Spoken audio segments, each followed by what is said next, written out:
Beachgoers in California recently found a rare, giant doomsday fish that folklore claims is linked to earthquakes.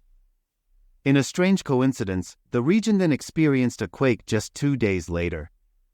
The 12-foot-long, 3.7 meters short-crested oarfish Regalicus russellii is only the 20th oarfish to wash up in California since 1901, according to a statement released by the Scripps Institution of Oceanography at the University of California, San Diego. These fish live in the deep sea and are rarely seen by people. They also have a reputation in Japanese folklore as harbingers of disaster. There's this thought that they're a doomsday fish or a bad omen, and that they seem to signal things like tsunamis or earthquakes. Zachary Heipel, a doctoral student at the Scripps Institution of Oceanography who helped recover the oarfish, told Live Science.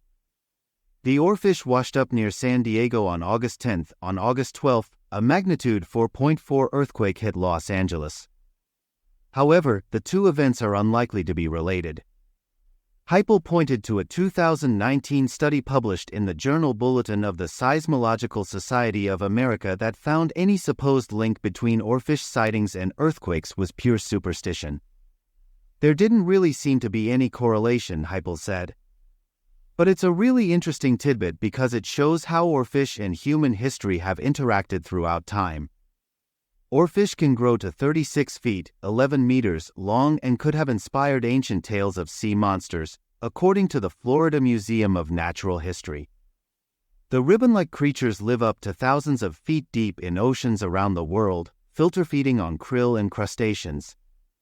Researchers don't yet know why the oarfish washed up in San Diego, but it ended up in a shallow reef between La Jolla Cove and La Jolla shores. A group of current and former marine scientists happened to be snorkeling and kayaking on the reef that day. Emily Miller, a research associate at California Sea Grant, who was part of the group, told Live Science in an email that she was bewildered when a member of the public told her about the shiny silverfish.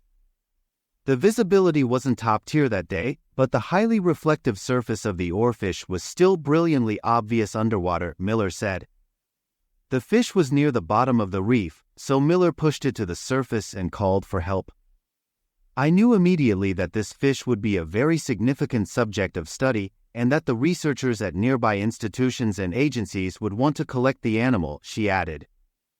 The reef is in a protected area, so the researchers secured permission to remove the fish and then worked with members of the public to get the giant animal to shore.